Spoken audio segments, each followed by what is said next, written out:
afternoon, everyone. New Zealand border security is really quite good. We need it to be.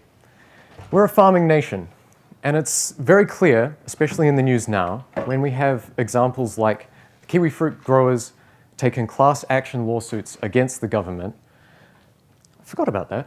Taking class action lawsuits against the government to the tune of about $900 million in damages because of the PSA kiwi fruit virus. Now that's a figure that I will come back to later, coincidentally. But we've had many other cases. The Queensland fruit fly, the Varroa bee mite, the red-vented bulbul, all examples in the last few years. And that's dangerous for a farming nation like us. Our ecology directly supports our economy. If it goes, we go with it.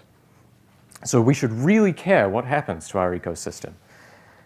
And the problem isn't with our airport security. That's actually very good. So where is it coming in? The answer is through our bulk imports. You see, we're a very small, isolated island nation tucked away at the bottom of the South Pacific, as you can see. We rely on imports for many of the things that we don't produce ourselves. And as I've said, we're a farming nation, but we mainly farm cattle and sheep. So we rely on imports for many of our produce, fruits, and grains, especially when the ones that we do grow are in the off-season. So, excuse me a second. So, we need to import them, and they can support foreign pests on their way into the country. In fact, according to Statistics New Zealand, we imported roughly 6 million tonnes of fruits and vegetables in 2013. But how do they get through? We check things, don't we? Well, yes, we do. The average ship that comes into Auckland Port has 5,000 to 6,000 containers, and MAF regulations say that you have to check all of those containers, and if you find something in them, you have to chemically fumigate to kill the pests inside. But the problem is with that word check. It's a very loose term. So some places will check thoroughly, they will check everything, but other places might use a sampling method, which is not as safe as we need it to be. Simply put, the problem is actually very disappointingly unscientific. We simply just don't check everything. Admittedly, if you do find something, chemical fumigation works very well. We have two chemicals that we use, as you can see. We have methyl bromide and phosphine gas. Both are international standards. They work by alkylating a part of the DNA base structure, which stops the bases from pairing up. It causes DNA to unravel and kills an organism very quickly, as you can see at the bottom there. But the problem is that both of these chemicals are very expensive. A single kilo of phosphine pellets to make the gas is enough for about 1 container, and it costs $350. Now, as I was going to say, but I forgot to mention that our annual shipping is about 2.5 million containers. 2.5 million at $350 each, that comes to about 900 million. If you remember before, that's how much the kiwi fruit growers are suing for. So it's a relatively comparable cost. So part of the reason why the regulations aren't as strict as they need to be is because the chemicals we use are so expensive and so time-consuming. Simply put, we can't secure our borders because the regulations aren't good enough, and we can't make them better until we have a cheaper, more efficient technology. I have a suggestion in that: irradiation. Irradiation is the practice where you expose something to a high dose of electromagnetic radiation, usually X-rays, sometimes gamma rays. We all understand that, don't we? X-rays, we go for them at dentists and doctors all of the time. It's exactly the same principle, only you're using a lot more radiation at once. And just like an ordinary X-ray, once you finish irradiating something, it's almost impossible to detect that it was irradiated in the first place. It simply passes through, creates free radicals in cells, which do much the same job that chemical fumigation does. And once you're finished, it's completely safe. And it's much cheaper as well. X-ray irradiation costs about $70 per ton of material processed. and it does so quite quickly. Turning off the danger is as easy as flicking a switch to prevent the process. And the best part about irradiation is that it has no effect on nutrition, flavor, or texture of whatever you irradiate. And on top of that, it's safe. But I'm a scientist. I talk about these things usually fairly theoretically, and sometimes one forgets that this would have to be put into practice. So, what does it mean to put it into practice? Well, if you had an irradiation facility, you would have, at the heart of the facility, something to emit the radiation. Taking the example of gamma rays, you would use a radioactive material. For example, you would use cobalt-60. It's a heavy isotope of cobalt, which decays into nickel, which is completely inert. And when it decays, it releases gamma radiation. Now, for those of you who aren't so understanding of radiation, we're talking about the exact same thing as light. It just has much higher energy. Once you get up past the ultraviolet spectrum, you reach X-rays. Once you go further again, you reach gamma rays.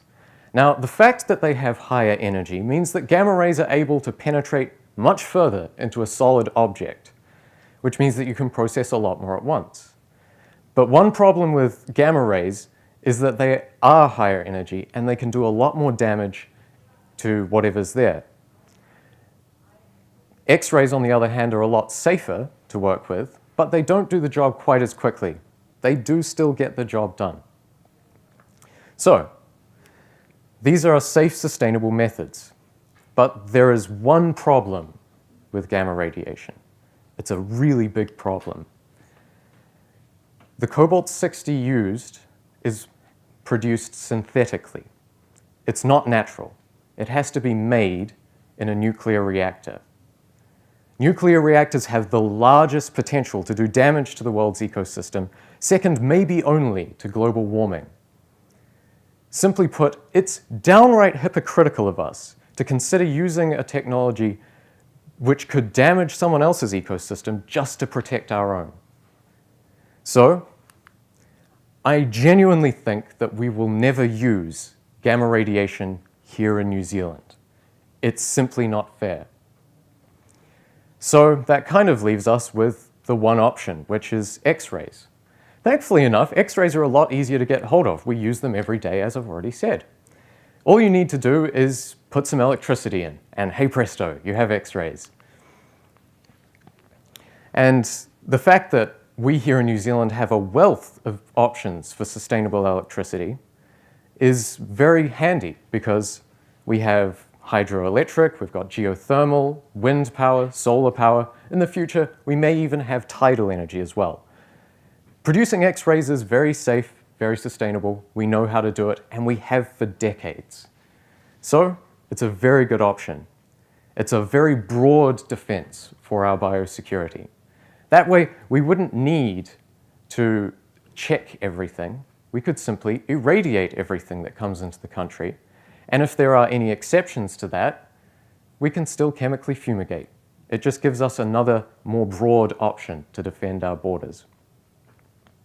All in all, I think this is more than a solid option. Solid option. We know exactly how to do it. We have for decades. It's something that's used around the world already. On top of that, it's safe. It's sustainable. It has no effect on the things that you irradiate other than making them sterile. So, I think this is the best option we have to secure our borders in a broad sense. What I want to put to you is that this is the best option we have. We just need to get it started, because I am 100% convinced that X-ray irradiation is the future of New Zealand biosecurity and is the best way for us to secure the economy of New Zealand while still keeping it pure and not changing our stance on nuclear power. Thank you.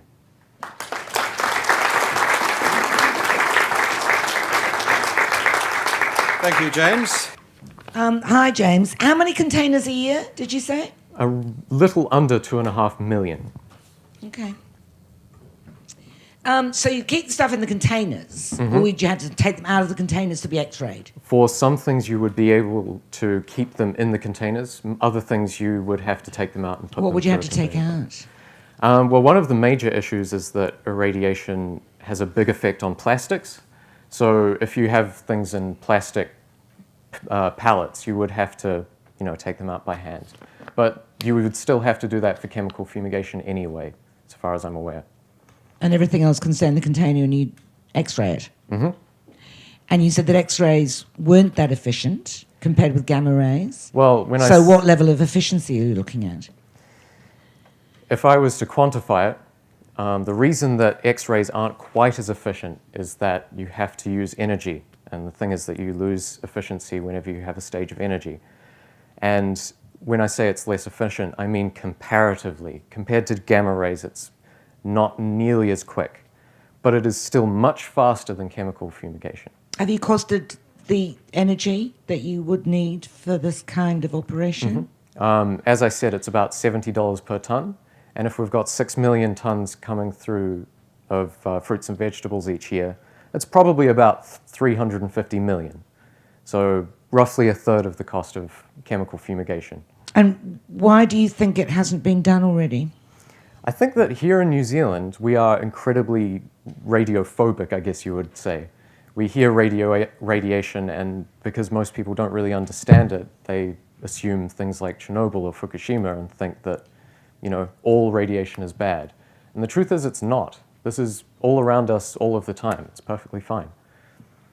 Appreciate your time. Thank you, James.